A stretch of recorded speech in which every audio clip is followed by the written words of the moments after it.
عليكم ورحمة الله وبركاته. الحمد لله الذي أكرم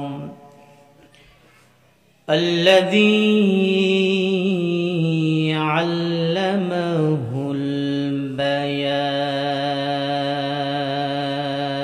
البيان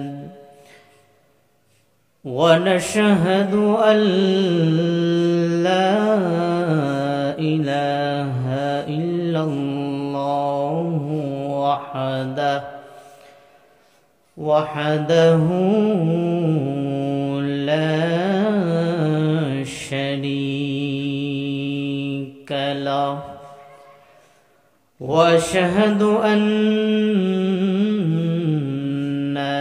سيدنا وسندنا وحبيبنا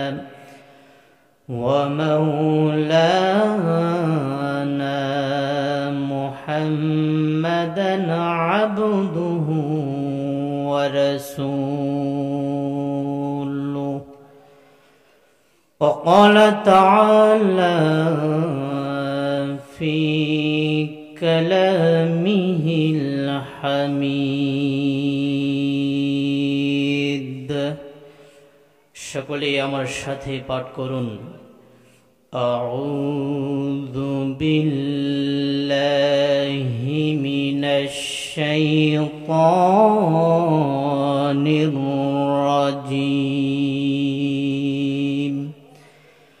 বিসমিল্লাহির রহমানির রহিম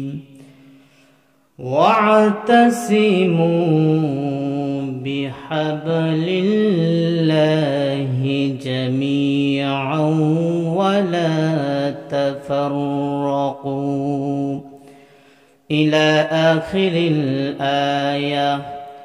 وقال النبي صلى الله عليه وسلم لا يؤمن أحدكم حتى أكون أحب إليكم من والده وولده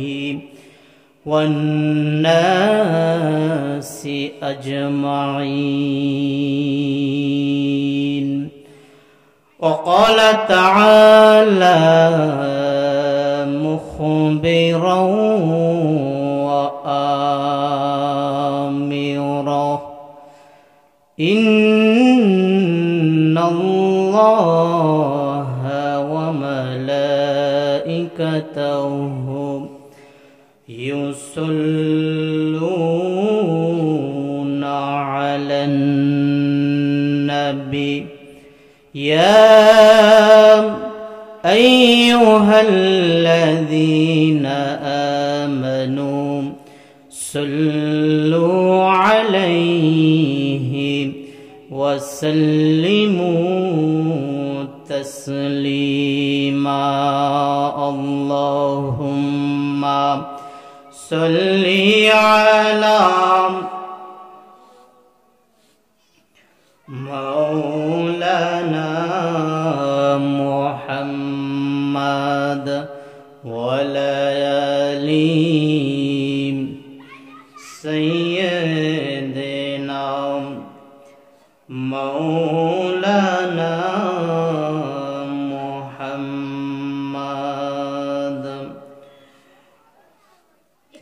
আলোচনা শুরু লগ্নে সে মহান মনিবের দরবারে লাখ কোটি শুকরিয়া জ্ঞাপন করে নিচ্ছি যে মহান মনিব চারদিকে যখন অন্যায় অবিচার জুলুম নির্যাতন পাশবিকতার জয় জয়কার পাপাচারে অনাচারে ঘাড়ো কালো আধারে নিমজ্জিত গোটা সমাজ মানুষের নীতি নৈতিকতার অবক্ষয় বিপর্যয় যখন আধুনিক বিজ্ঞান তার তত্ত্বাধুনিক প্রযুক্তি ব্যর্থ প্রমাণিত ঠিক যেই মুহূর্তে জোর যার মূল্যক তার নীতিতে সামর্থ্য বাংলা হামলে পড়ছে দুর্বলদের উপর এমন এক গুরুতর অবস্থার মধ্য দিয়ে যে আল্লাহ পাক রব্বুল আলামিন আমাদেরকে কোরআন এবং হাদিসের আলোচনা শোনার লক্ষ্যে হাজার হাজার মুসলমানদের থেকে বাছাই করে কোরআনের মাহফিলে আসার, বসার এবং কথা বলার, শোনার সুযোগ করে দিয়েছেন। সেই মহান মনিবের দরবারে মন প্রাণ উজাড় করে সকলে বলছি আলহামদুলিল্লাহ। দুরূদ ও সালাম পেশ করছি বিশ্ব মানবতার মুক্তির অগ্রদূত হুজুর আকরাম সাল্লাল্লাহু আলাইহি ওয়াসাল্লামের প্রতি জান্নাতের সুউচ্চ মাকাম কামনা করছি।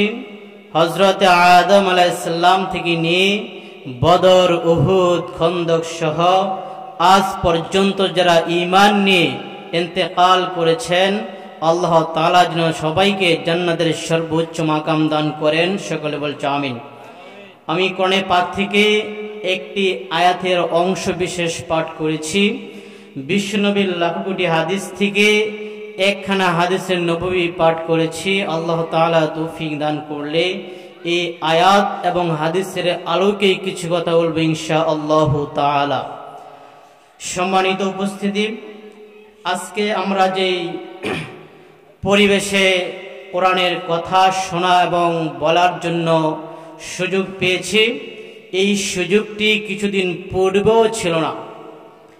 এমন একটি সময় বা এমন একটি কাল আমাদের জীবনের মধ্যে ছিল, যেই সময়ে বাংলার জমিন থেকে কোরআনকে, বিশ্বনবীর আদর্শকে, ইসলামকে মাটির সাথে ধূলিসাৎ করে দেওয়ার জন্য একদল লোক হুমড়ি খেয়ে ইসলামের উপর পড়েছিল।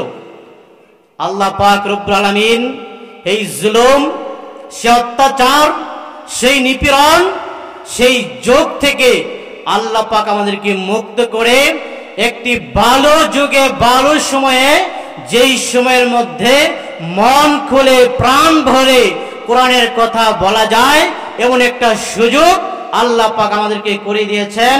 এই জন্য আবারও শুকরিয়া বলছি আলহামদুলিল্লাহ। তো আল্লাহ পাক রব্বুল আলামিন আমাদেরকে প্রাথমিক একটি সুযোগ করে দিয়েছেন। এই সুযোগ দিয়ে আল্লাহ পাক আমাদেরকে পরীক্ষা করতেছেন, দেখছেন আমরা এই সুযোগ পেয়ে আল্লাহর জন্য, আল্লাহর জমিনে আল্লাহর জন্য প্রতিনিধিত্ব করি কিনা, নাকি তাগুতের প্রতিনিধিত্ব করি। এটা পরীক্ষা করার জন্য আল্লাহ পাক আমাদেরকে পৃথিবীতে ছোট্ট একটি সুযোগ দিয়েছেন। এই সুযোগের মধ্যে যারা কাজে লাগাতে পারবে তাদের জীবন সাকসেসফুল হবে, আর যারা জীবনকে কাজে লাগাতে পারবে না, সুযোগকে কাজে লাগাতে পারবে না, তাদের জীবন ব্যর্থ হয়ে যাবে। এই জন্য আমি যে আয়াতখানা তেলাওয়াত করেছি, আল্লাহ পাক ওই আয়াতের মধ্যে বলতেছেন ওয়া'তাসিমু বিহাবলিল্লাহি জামিআ ওয়া লা তাফাররাকু, তোমরা আল্লাহর রজ্জুকে ঐক্যবদ্ধ অবস্থায় আঁকড়ে ধরো। আমরা যারা পৃথিবীতে আছি, যারা আসবে, যারা চলে গেছে, সবার রূহকে আল্লাহ পাক একত্রে সৃষ্টি করে জান্নাতের মধ্যে ছেড়ে দিয়েছিলেন। ওই জান্নাতের মধ্যে ছাড়ার পর আল্লাহ পাক একটা মহা সমাবেশের আয়োজন করেছিলেন। ওই মহা সমাবেশের মধ্যে আমাদেরকে আল্লাহ পাক প্রশ্ন করেছিলেন, আলাস্তু বিরব্বিকুম, আমি কি তোমাদের রব নয়? আমরা সকলেই বলেছিলাম নাম, হ্যাঁ আপনি আমাদের রব। কিন্তু পৃথিবীতে আসার পর আমরা এক একজন এক এক মতে এক এক দিকে দৌড়াচ্ছি। তার কারণ হচ্ছে একটি, দুনিয়াকে অর্জন করার জন্য, দুনিয়ার লোভ লালসার জন্য, দুনিয়ার ক্ষমতার জন্য আমরা এক একজন এক এক দিকে দৌড়াচ্ছি। অথচ আল্লাহ পাক রব্বুল আলামিন ইন্নী জাইলুম ফিল আরদি খলিফা, আল্লাহ পাক বলছেন তোমাদেরকে আমি দুনিয়াতে প্রেরণই করেছি আমার প্রতিনিধিত্ব করার জন্য। আজকে আমরা যারা পৃথিবীতে আছি, আমরা আল্লাহর প্রতিনিধিত্ব কতটুকু করছি আমার নিজের হিসাব নিজের সাথে মিলাতে হবে। কারণ আল্লাহ পাক সামনে আমার মৃত্যু সৃষ্টি করে দিয়েছেন। আল্লাযী খলাকাল মাউতা ওয়াল হায়াতা লিয়াবলুয়াকুম আইয়ুকুম আহসানু আমালা। আল্লাহ পাক বলছেন আমি তোমাকে সর্বপ্রথম মৃত্যু সৃষ্টি করে ওয়াল হায়াতা তারপর জীবন দিয়েছি। কেন? আইয়ুকুম আহসানু আমালা, কে কত ভালো আমল করতে পারে সে আমলটা দেখার জন্য, প্রতিযোগিতা করার জন্য, পরীক্ষা নেওয়ার জন্য আমি আল্লাহ তোমাদেরকে হায়াত দিয়েছি। এখন আমরা যারা দুনিয়াতে আছি, নামাজ, রোজা, হজ, যাকাত, দান, খয়রাত, বিয়ে শাদী সবটুকু আমরা করতেছি। এই নামাজ, রোজা, হজ, যাকাত, বিয়ে শাদী শুধু এর জন্য আল্লাহ পাক বিশ্বনবীকে প্রেরণ করেননি। এগুলা করলে কোনো পরীক্ষা দিতে হয় না। আপনি ইচ্ছা করলেই নামাজ পড়তে পারবেন, কেউ আপনাকে বাধা দিবে না। দান করতে পারবেন, কেউ আপনাকে বাধা দিবে না। কিন্তু একটা জায়গায় মানুষের বাধাগ্রস্ত হয়, সেটা হচ্ছে আপনি যখন চাইবেন যে আমি মুসলমান, আমার ধর্ম ইসলাম, আমার ধর্মীয় গ্রন্থ আল কোরআন, এই কোরআনের বিধান, বিশ্বের আদর্শ এই জমিনের মধ্যে, সমাজের মধ্যে, ব্যক্তি জীবনে, সামাজিক জীবনে, পারিবারিক জীবনে, রাষ্ট্রীয় জীবন পর্যন্ত আমি এই বিধান চাই, এই কথা যেদিন বলবেন সেদিন থেকে সমাজের এক ধরনের লোক আপনার বিরোধিতা করবে, আপনাকে দেখতে পারবে না, আপনার উপর নির্যাতন করার জন্য, হামলা করার জন্য, মামলা করার জন্য মরিয়া হয়ে পড়বে। তার কারণ কি? পরীক্ষা কিন্তু সেখানেই, যেখানে কোরআনের আইন বাস্তবায়ন করতে যাব, ওই জায়গায় হচ্ছে আপনার আমার পরীক্ষা। এই জন্য ঈমান একটা অনেক গুরুত্বপূর্ণ মর্যাদা সম্পন্ন বিষয়। ঈমান হচ্ছে মর্যাদা সম্পন্ন একটি বিষয়। ওই ঈমানকে ধরে রাখার জন্য দুনিয়ার জীবনকে আপনাকে আমাকে ইসলামমুখী করতে হবে, কোরআনমুখী করতে হবে, বিশ্বের আদর্শমুখী করতে হবে। ইসলাম ব্যতীত, কোরআন ব্যতীত, বিশ্বের আদর্শ ব্যতীত ঈমানের কোনো মূল্য থাকবে না। এই জমিনে যদি আমরা আল্লাহর দ্বীনকে প্রতিষ্ঠা করতে পারি, আমরা সবাই জান্নাতি পরিবেশে বসবাস করতে পারবো। ওই ইসলাম, দ্বীন, কোরআন, বিশ্বের আদর্শ প্রতিষ্ঠা হচ্ছে না কেন? তার একমাত্র বাধা হচ্ছে ঐক্য। আমাদের ঐক্য না থাকার কারণে আজকে মুসলমানদের উপর কাফের, ইহুদি, খ্রিস্টানরা বিভিন্ন সময় বিভিন্ন ভাবে চওড়া হচ্ছে। আজকে দেখেন, আমরা 10 জন মুসলমান একসাথে বসি, 10 জনকে জিজ্ঞাসা করা হবে আপনি কি চান, শান্তি চান কি চান না? সবাই বলবে শান্তি চাই। কিন্তু এক একজন এক এক দিকে দৌড়াচ্ছে কেন? দুনিয়ার স্বার্থের জন্য। অথচ আপনি জিজ্ঞাসা করেন যে আপনি কি শান্তি চান, সে বলবে শান্তি চাই। মৃত্যুর পর জান্নাত চান, সে বলবে জান্নাত চাই। জান্নাতও পেতে চায়, দুনিয়ায় শান্তিও চায়, কিন্তু ইসলাম পূর্ণাঙ্গ মানতে চায় না, আল্লাহর জমিন, আল্লাহর দ্বীনকে প্রতিষ্ঠা করতে চায় না। আর এটাও আমাদেরকে স্মরণ রাখতে হবে, এই পৃথিবীর 1 ইঞ্চি জমিনের মধ্যে তত দিন পর্যন্ত শান্তি আসবে না যত দিন না পর্যন্ত ইসলাম প্রতিষ্ঠা না হবে। ইসলাম প্রতিষ্ঠা হলে প্রত্যেকটা ধর্মের মানুষ, প্রত্যেকটা বর্ণের মানুষ, প্রত্যেকটা মতের মানুষ শান্তিতে বসবাস করতে পারবে। এছাড়া এই দুনিয়াতে বসবাস করা, শান্তিতে বসবাস করা অশ্বিন কালো সম্ভব নয়।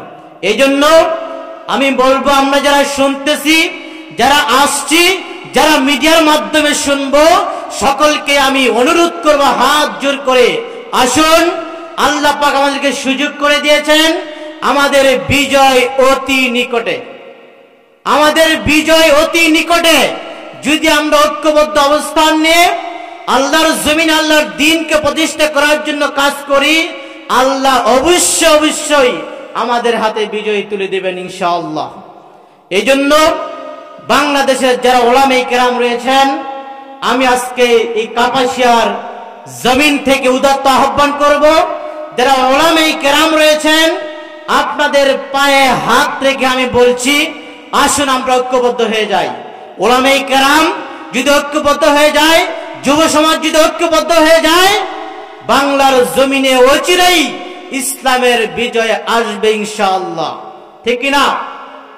তো আল্লাহ পাক আমাদের সবাইকে, যারা আমরা শুনতেছি, ওলামায়ে কেরাম আমরা যারা রয়েছি, যুব সমাজ যারা আমরা রয়েছি, আসুন কোরআনকে হাতে নিয়ে আজকে আমরা ওয়াদা করি যে পৃথিবীতে যতদিন বেঁচে থাকবো এই কোরআনকে সম্মানের জায়গা অর্থাৎ সংসদ ভবনে না নেওয়া পর্যন্ত এই জীবনের এক সেকেন্ড থেকে শুরু করে যত দিন প্রয়োজন হয় তত দিন পর্যন্ত আল্লাহর এই জমিনে এই কোরআন নিয়ে কাজ করব।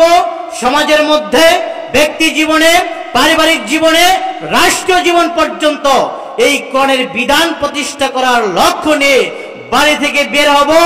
যত দিন না পর্যন্ত এই কোরআনের বিধান প্রতিষ্ঠা না হবে ততদিন পর্যন্ত ঘরে ফিরব না। এমন একটা ওয়াদা যদি আমরা করতে পারি, আমার বিশ্বাস আল্লাহ অতি অল্প সময়ের ভিতরে আমাদের এই জমিনের মধ্যে ইসলামের যে পতাকা আল্লাহ পাক দেখিয়েছেন, কালিমার পতাকা, ওই পতাকা আমরা নিয়ে উড়াতে পারবো ইনশাআল্লাহ।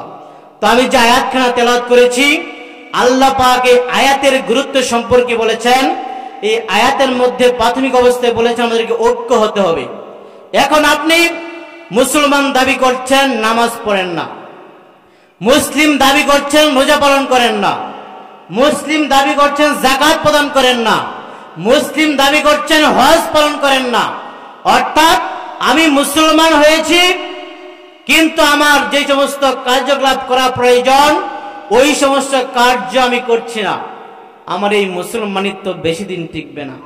মুসলমানিত্ব টিকে রাখার জন্য আমাদেরকে ঐক্যবদ্ধ অবস্থান নিয়ে ইসলামের দিক নির্দেশনা মেনে আপনার আমার জীবনকে পরিচালনা করতে হবে।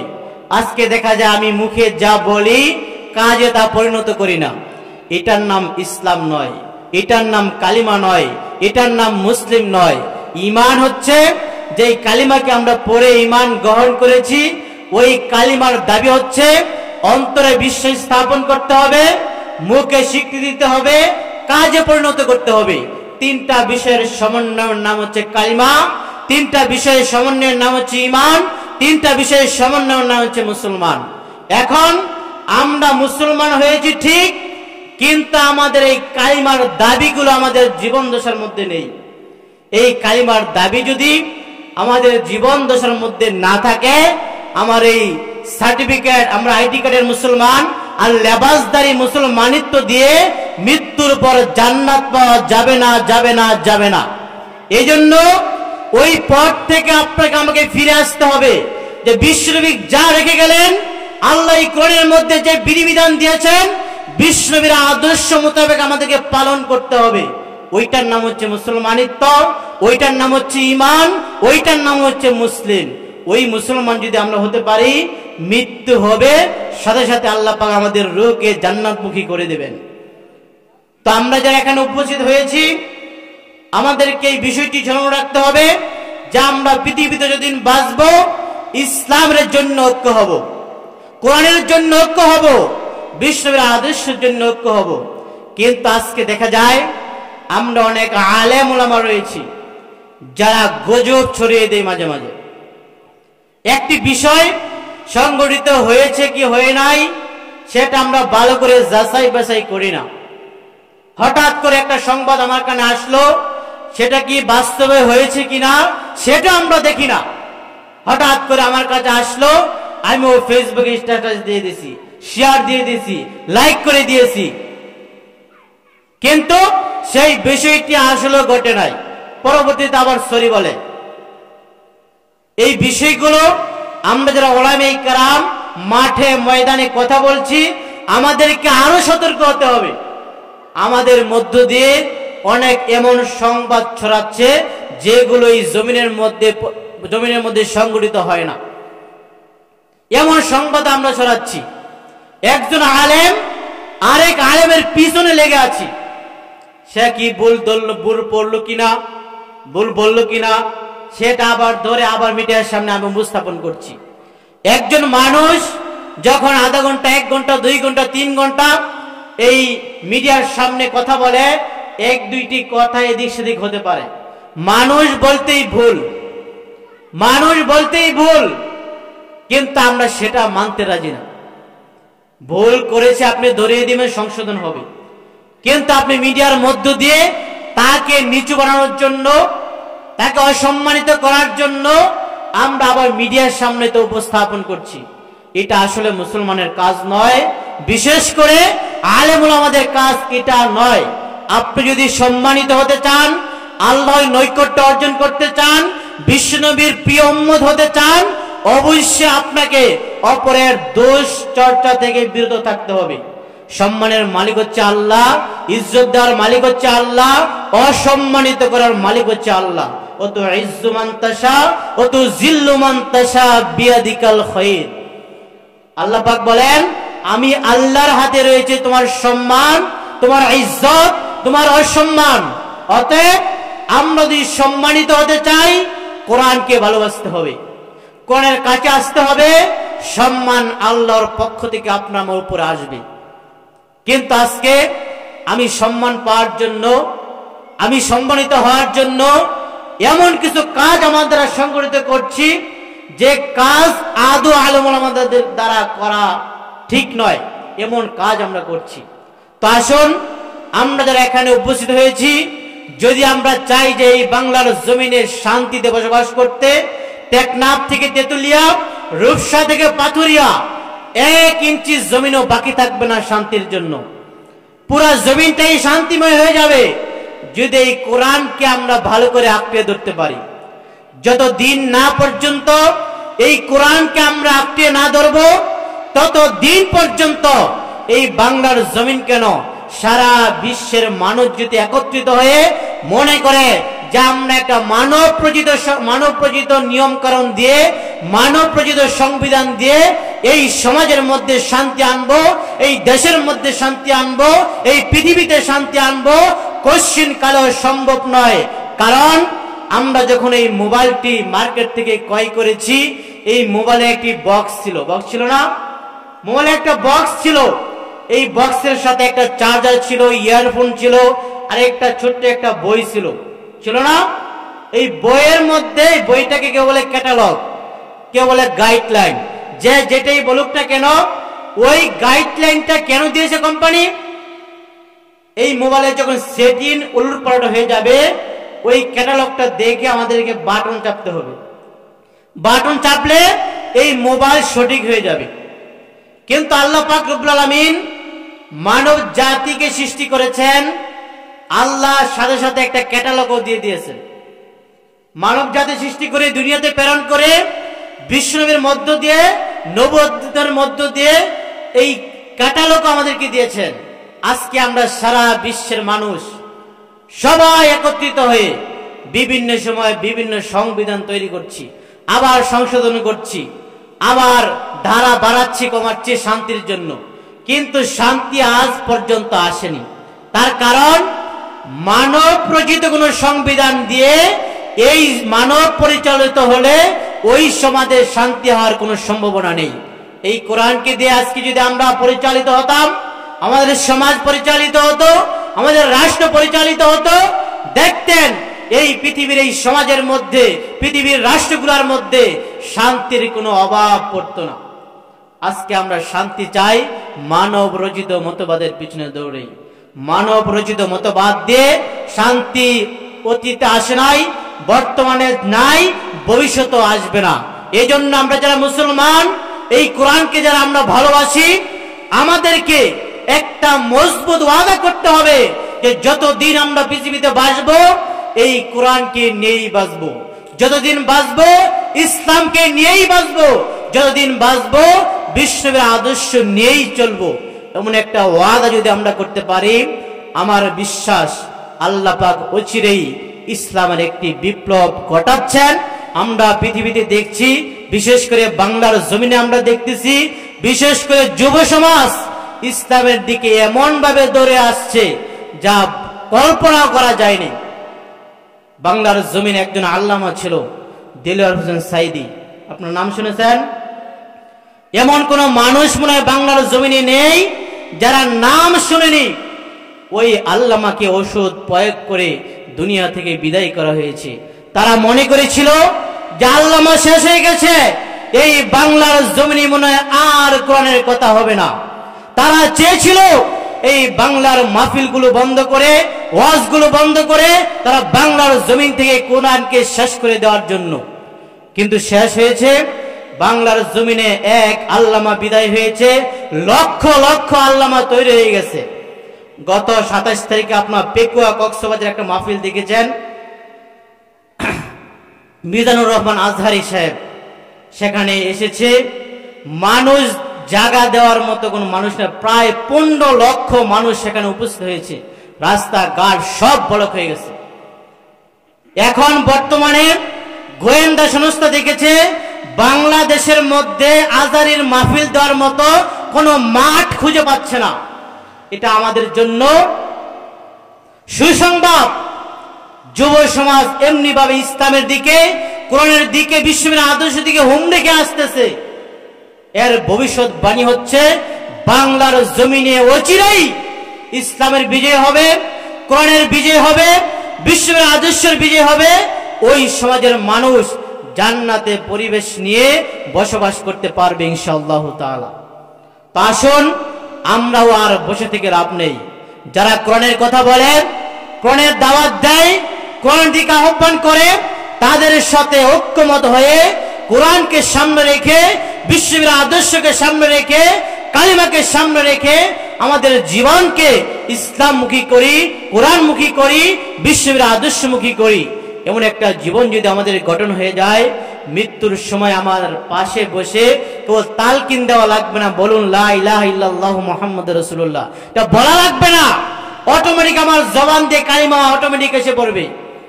আমার মৃত্যু হবে জান্নাতি মৃত্যু, কোরআনওয়ালা মৃত্যু, কালিমাওয়ালা মৃত্যু। এমন মৃত্যু যার হবে, সে মৃত্যুর পরেই জান্নাতের দিকে, জান্নাত থেকে ফেরেশতা এসে তার রূহকে নিয়ে যাওয়া হবে। তো আসুন, সময় শেষ। তো আপনাদের কাছে একটি আহ্বান করব, আসুন আমরা যারা এখানে আছি একটা মজবুত ওয়াদা করি যে কোরআনের বাইরে আমাদের জীবন আর চালাবো না। এতদিন যাই ছিলাম, এখন থেকে ওয়াদা করছি, আল্লাহ এতদিন বুঝি নাই, কোরআনের বিধান বুঝি নাই, ইসলাম বুঝি নাই, নামাজ পড়তে পারি নাই, মুসলমানের গুরুত্ব বুঝি নাই, কোরআনের বিধানের গুরুত্ব বুঝি নাই। এখন বুঝেছি। আমরা ওয়াদা করছি, এতদিন যেই পথেই ছিলাম, যেই মতেই ছিলাম, আজ থেকে ওয়াদা করছি ভবিষ্যতে কোরআনের বাইরে, কালিমার বাইরে, বিষ্ণুবীর আদেশের বাইরে আমরা আর চলবো না। আল্লাহ পিছনের গুলোসমূহ আমাকে মাফ করে দেন। আল্লাহ বলেছেন, লা তাকনাতু মির রাহমাতিল্লাহ, তোমরা আমার রহমত থেকে নিরাশ হও না। তো আমাদের যারা উপস্থিত হয়েছি, আল্লাহ পাক আমাদের সবাইকে মৃত্যুর আগ পর্যন্ত কোরআনকে সামনে নিয়ে, বিশ্ববিদ্যালয়ের আদর্শকে সামনে নিয়ে আমাদের জীবনকে পরিচালনা করার তৌফিক দান করুক। ওমা তৌফিক ইল্লা বিল্লাহ। আসসালামু আলাইকুম ওয়া রাহমাতুল্লাহি ওয়া বারাকাতুহু।